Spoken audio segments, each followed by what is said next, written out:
Hello my darlings, and welcome to a video about celebrating the season and holiday of Lammas or Lughnasadh. I'll be crafting a wheat wreath for my harvest altar, and I'll give you a short altar tour. Let's do some magical crafting.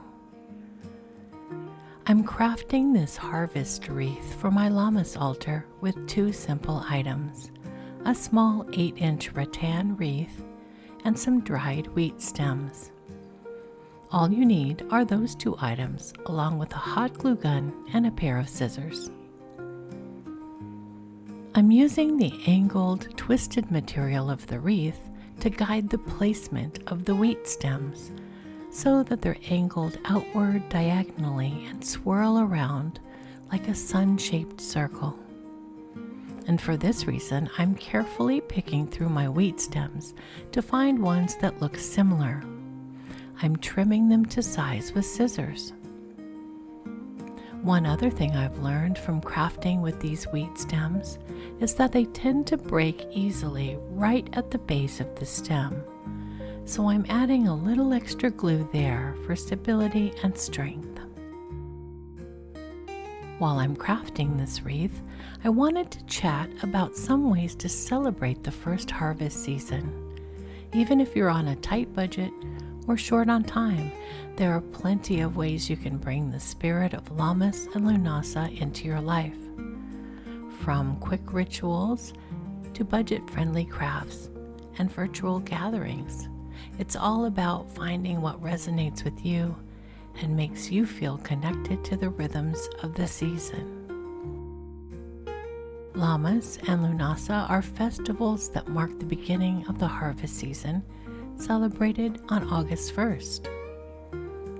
Lammas, also known as Loaf Mass, comes from Anglo-Saxon traditions. It's a time to give thanks for the first grain harvest and to bake that first loaf of bread. This festival is all about gratitude, community, and the bounty of the earth.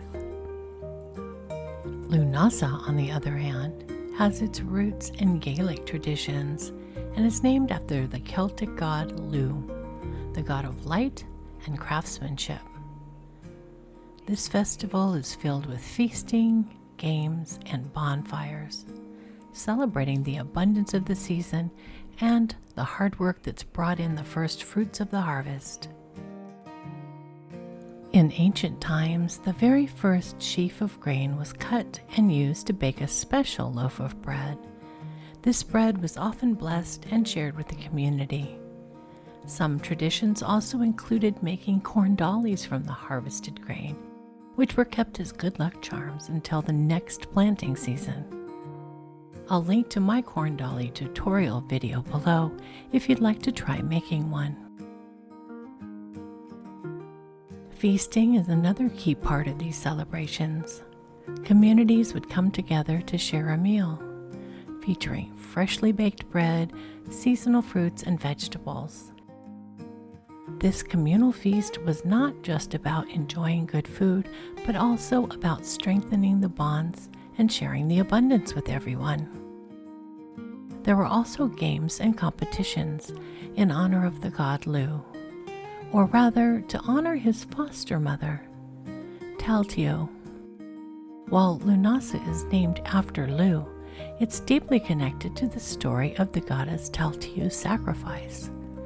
According to legend, she cleared a vast forest in Ireland to make the land arable for agriculture, which was an immense and arduous task, and after completing this laborious work, she collapsed from exhaustion and died.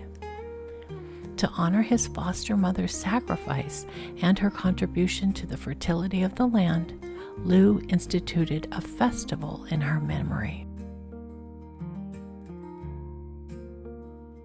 Another traditional element is the bonfire. Bonfires were lit to symbolize the sun's power and to give thanks for its life-giving energy.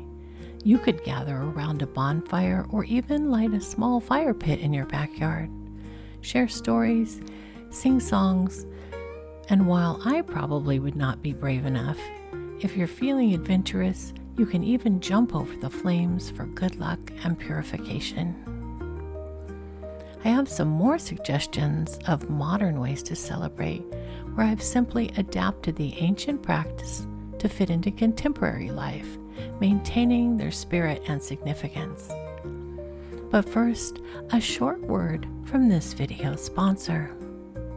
This video is brought to you by my patrons. The Magical Crafting Patreon is a space where you can support my work and this channel. There are so many reasons to join. Patreon is where I share the monthly community sigil artwork and post notifications for all of my video content so you never miss an upload. Each month I post reminders and links for my art livestream, my crafting livestream, and my monthly Plan With Me livestream, so you never miss a chance to hang out and craft with me. You can participate in polls and give feedback about what you'd like to see on the channel, and there are lots of rewards every month. Each month I create and share a printable monthly mood board and digital wallpapers for your phone and tablet. I post a set of 4 printable planner sticker pages with a new monthly color scheme and theme. And I share a printable Book of Shadows page for my patrons. And all of my patrons have access to the large library of my earlier pages as well. In the higher tiers, you can become a pen pal or sigil spellbag patron, and a new reward tier is in the works and coming soon. There are so many reasons to join my Patreon community. I hope you'll visit at the link below the video. Translating ancient festivals into the modern day is all about doing activities that honor the spirit of the holiday rather than copying the ancient practices. Here are a few ideas of how you can celebrate Lammas and Lughnasadh in modern ways that fit into a busy, contemporary lifestyle. One simple yet meaningful way to celebrate is by baking bread. If you don't have the time to make bread from scratch, you can use a bread machine or even buy a fresh loaf from your local bakery. This is an especially good idea for folks with dietary restrictions. Consider making or buying gluten-free bread or using alternative grains.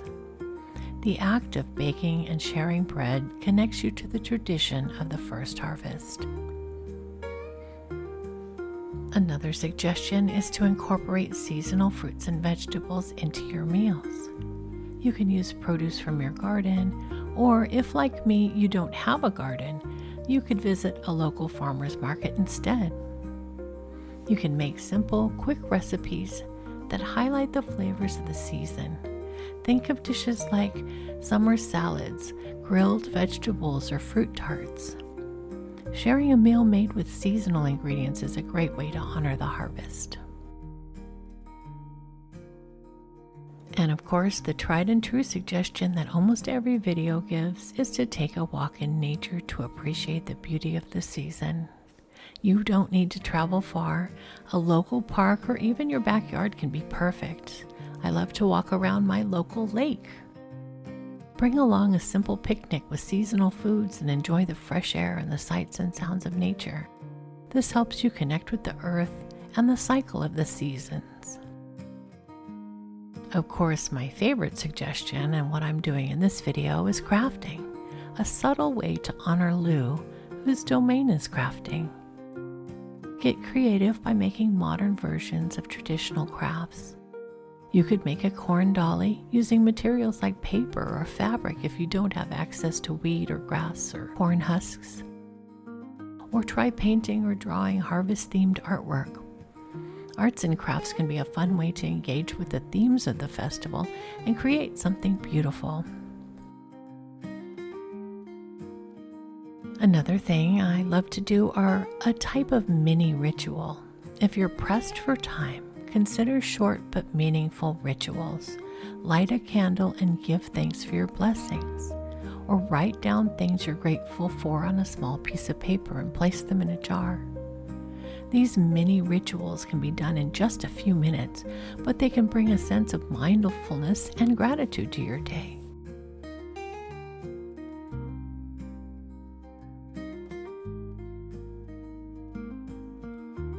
If you want to hang out with other practitioners but don't have anyone in your area, you could host or join virtual celebrations with friends or online communities. Share recipes, stories, or do crafts together via video calls. This way you can celebrate together even if you're far apart. Virtual gatherings are a wonderful way to maintain a sense of community.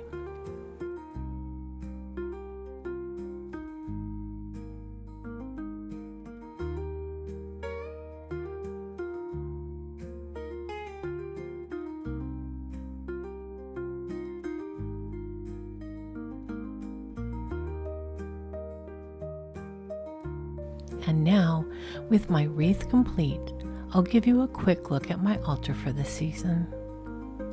Consider decorating a small space in your home with symbols of the harvest. A bowl of seasonal fruit, a small bouquet of wildflowers, or even a piece of harvest-themed art can bring the spirit of Lammas and Lughnasadh into your home. These simple decorations can serve as a daily reminder of the abundance and beauty of the season. I'll link to my wheat candle holder tutorial video below if you'd like to try making one like the one shown here. I like to use battery-powered candles instead of a real flame, just in case.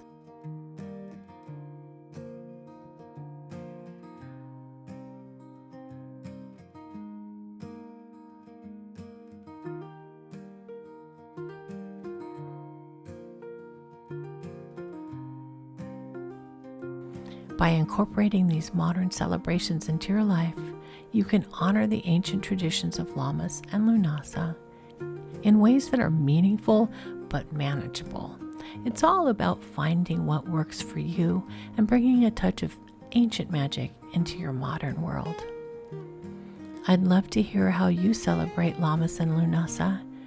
Share your ideas, traditions, or favorite moments in the comments below. May your Lammas and Lughnasadh be filled with joy and gratitude, and I'm sending you blessings of abundance this season and always.